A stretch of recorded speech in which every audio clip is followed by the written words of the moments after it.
Got your good chicken, nice and seasoned, ready to go.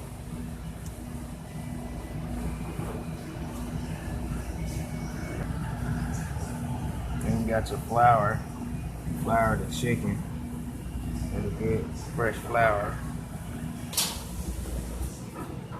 Put the flour in there, make sure it's nice and coated.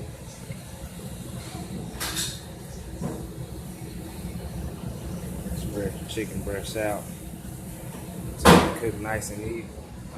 Here I'm doing 2 baskets.